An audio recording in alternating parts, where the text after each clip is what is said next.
जय हिंद। स्वागत है आप सभी का अपने यूट्यूब चैनल पर। बीपीएससी टीआरई 3 एग्ज़ाम के रिजल्ट पे ग्रहण लग चुका है, लेकिन यहाँ पर एक बहुत ही अच्छी चीज़ आपके साथ हो सकता है। उसके लिए आपको थोड़ा सा प्रयास करना पड़ेगा।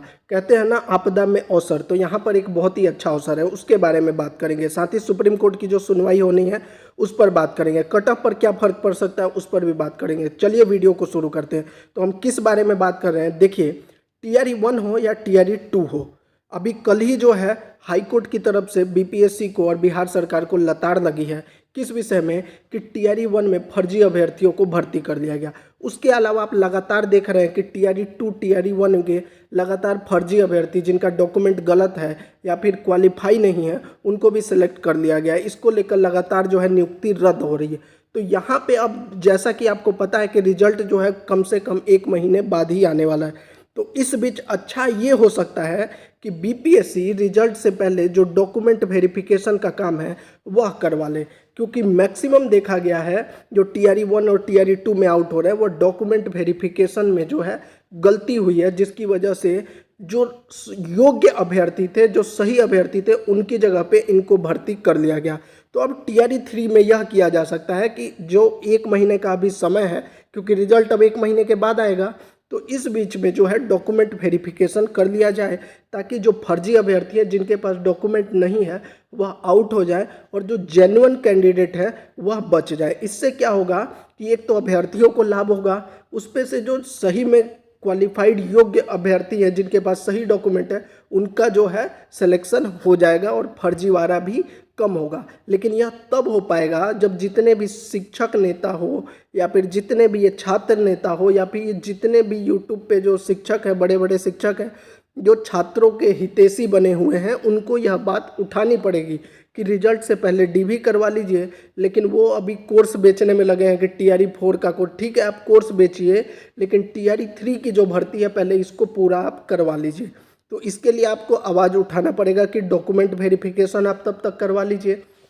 आपके पास लगभग 1 महीना समय है। 1 महीना में आप बिल्कुल अच्छे से सभी का डॉक्यूमेंट वेरीफाई कर सकते हैं, ताकि जो है फर्जी वाले आउट हो जाए और जो जेन्युइन कैंडिडेट है वह रह जाए। इससे कम से कम 20 से 25 हज़ार सीटों पे फ़ायदा हो सकता है। तो इसके लिए आप आवाज़ उठाइए। और दूसरा, 1 कैंडिडेट 1 रिजल्ट के लिए आवाज़ उठाइए। अब बात कर लेते हैं जो बीपीएससी टीआरई 3 के रिजल्ट पे जो ग्रहण लगा है और कब तक रिजल्ट आने की संभावना है। तो ये कल अपडेट आया था और ये जो लेटर जारी किया गया था इसमें देखिए क्या कहा गया है। लेकिन ये मैं कहीं ना कह दूँ यह जानबूझकर किया जा रहा है। अब क्यों किया जा रहा है, तो देखिए, 12 अगस्त को ही ये गजट बन गया था।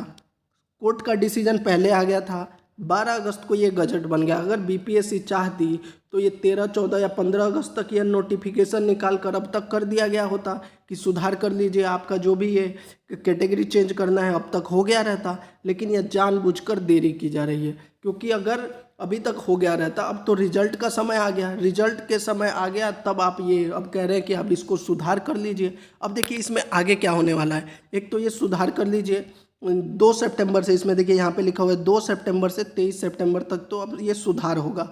उसके बाद उसको देखा जाएगा और तब रिजल्ट, यानी 1 से 1.5 महीने गया। लेकिन इस बीच एक और चीज़ होने वाली है। वो क्या होने वाली है, आपको पता होगा कि जो सुप्रीम कोर्ट में सुनवाई हुई थी 65% आरक्षण को लेकर, जो सुनवाई हुई थी उस पर सुप्रीम कोर्ट ने कुछ डिसीजन नहीं दिया था। उसने ये कहा था कि पटना हाई कोर्ट ने जो डिसीजन जो दिया है कि 50% आरक्षण के आधार पर जो है आप रिजल्ट तैयार कीजिए, लेकिन अगली सुनवाई जो है वो 10 सितंबर को की जाएगी।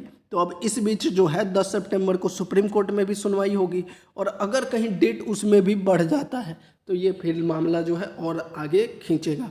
तो ये सरकार कहीं ना कहीं जानबूझकर इसको खींच रही है, क्योंकि अगर चाहती तो अभी तक जो है 12 अगस्त को गैजेट आ गया था, 15 तक निकाल देते, 25 तारीख तक जो है ये सुधार हो जाता और तब तक आप आंसर की जारी कर सकते थे।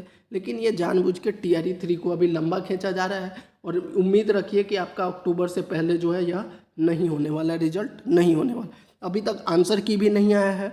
आंसर की आने के बाद आपत्ति दर्ज कराया जाएगा। तो इसका मतलब यही है कि टीआरई 3 का रिजल्ट जो है अक्टूबर तक चलेगा। लेकिन जैसा कि मैंने कहा कि अभी आप जितने भी शिक्षक हैं उन सभी पर यह दबाव बनाइए, साथ ही बीपीएससी पर दबाव बनाइए कि डॉक्यूमेंट वेरिफिकेशन तब तक करवा लिया जाए। इससे 2 फायदे होंगे, एक तो फर्जी वाले आउट हो जाएंगे और दूसरा जो है इसमें टाइम भी जो रिजल्ट आने के बाद तुरंत ज्वाइनिंग शुरू हो जाएगी, क्योंकि रिजल्ट आने के बाद जब डीवी शुरू होगा तो उसमें भी 1 महीने का टाइम लगेगा। तो अगर सरकार चाहती है या बीपीएससी चाहती है कि समय पर यह हो जाए तो आप अभी डॉक्यूमेंट वेरिफिकेशन करवा सकते हैं। इसके लिए आप जितने भी शिक्षक हैं उनसे कहिए कि इसके लिए आवाज़ उठाए। जब तक वह इस पर आवाज़ नहीं उठाएंगे बीपीएससी कुछ करने वाली नहीं है। दूसरा जो है 1 कैंडिडेट 1 रिजल्ट की भी आप मांग करते रहिए। अगर ये सब चीज़ें हो जाती हैं तो कहीं ना कहीं ये आपदा में अवसर की तरह है। आपके लिए एक बहुत अच्छा अपॉर्चुनिटी है कि आपको अभी 1 महीने का समय मिला है तो डीवी करवा लीजिए। तो ये तो बात होगी रिजल्ट के बारे में। और ये जो सूचना मिली है इसमें जितने भी कैंडिडेट हैं जो ताती तत्वा कैटेगरी में आते हैं, ताती तत्वा जाति से बिलोंग करते हैं, उनको क्या करना है, लॉगिन करके जो है अपना कैटेगरी जो है एससी से अब ईबीसी कर लेना है। अब इसमें सवाल आता है इन सब चीज़ों से जो है कट ऑफ पर क्या, क्योंकि मेन तो यही है कि कट ऑफ पर क्या परिवर्तन होने वाला है, चाहे 1 कैंडिडेट 1 रिजल्ट हो या फिर ये डॉक्यूमेंट वेरिफिकेशन हो या फिर आरक्षण को लेकर ये जितने भी मामले हैं ये सभी का क्या इम्पैक्ट है कट ऑफ पर, इसको देखते हैं। तो देखिए अगर आपका ये 1 कैंडिडेट 1 रिजल्ट हो गया तो आपके कट ऑफ में 100% जो है गिरावट होगी, या फिर डॉक्यूमेंट वेरिफिकेशन हो गया तो इसमें भी आपका 100% गिरावट होगी।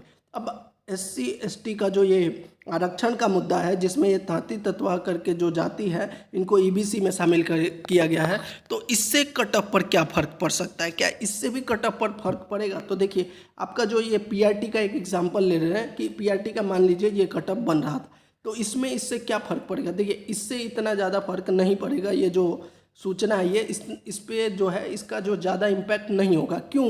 क्योंकि इसमें देखिए जो एससी से थे जितने भी कैंडिडेट थे वो कहाँ जा रहे हैं, ईबीसी में। तो इन्हीं 2 कैटेगरी में जो है 1 से 2 नंबर का फ़र्क हो सकता है। 1 से 2 भी बहुत ज़्यादा हो गया, 1 नंबर का फ़र्क। एससी का हो सकता है कैटेगरी में 1 नंबर कम हो जाए, ईबीसी में 1 बढ़ जाए। इसका ज़्यादा इम्पैक्ट जो है कट ऑफ पर नहीं पड़ेगा। फ़र्क कहाँ पे पड़ेगा? जब आपका 1 कैंडिडेट 1 रिजल्ट लागू होता है तो इससे सभी के कट ऑफ में गिरावट आएगी, सभी के कट ऑफ में जो है कमी आएगी। और साथ ही जो है अगर डीवी वाला हो गया तो फिर तो और अच्छा हो जाएगा कि उसमें एक तो सभी फर्जी वाले आउट होंगे और जेन्युइन कैंडिडेट का सिलेक्शन हो जाएगा, और दूसरा जो है कट ऑफ में भी उसमें बहुत ज़्यादा गिरावट देखने को मिलेगी। क्योंकि हमने देखा है टीआरई 1 हो टीआरई 2 हो, बहुत से अभ्यर्थी जो है फर्जी निकले और उसके बाद जो है उनकी सीटें खाली हो गई, और जो जेन्युइन कैंडिडेट थे वो टीआरई 1 और टीआरई 2 में उनका सिलेक्शन नहीं हो पाया। इसको लेकर देखिए कल भी जो है हाई कोर्ट ने जो है सरकार से जवाब मांगा है। ये कंप्यूटर साइंस का जो है 8000 जो भर्ती हुई है उसमें फर्जीवाड़े को लेकर जो है पटना हाई कोर्ट ने बिहार सरकार से जवाब मांगा है। तो अगर आप चाहते हैं कि आपके लिए टीआरई 3 का जो है इसमें ऐसा कुछ ना हो, फर्जी टीचर ना है और जो रियल कैंडिडेट है उनका सिलेक्शन हो जाए, तो मैंने जितने भी बातें कही है उसकी मांग उठाई है। रिजल्ट से पहले डीवी के लिए दबाव नहीं, आप चाहे किसी भी कोचिंग से किसी भी शिक्षक के साथ अटैच्ड है ऑनलाइन, आप उनसे लगातार उनको कमेंट करिए उनके वीडियो पे कि रिजल्ट से पहले डीवी की मांग की जाए। तो यह थी पूरी जानकारी। अगर आपको अच्छी लगी हो तो ज़रूर चैनल को सब्सक्राइब कर लीजिए। आपका कोई प्रश्न है तो आप हमसे कमेंट बॉक्स में पूछ सकते हैं। जय हिंद।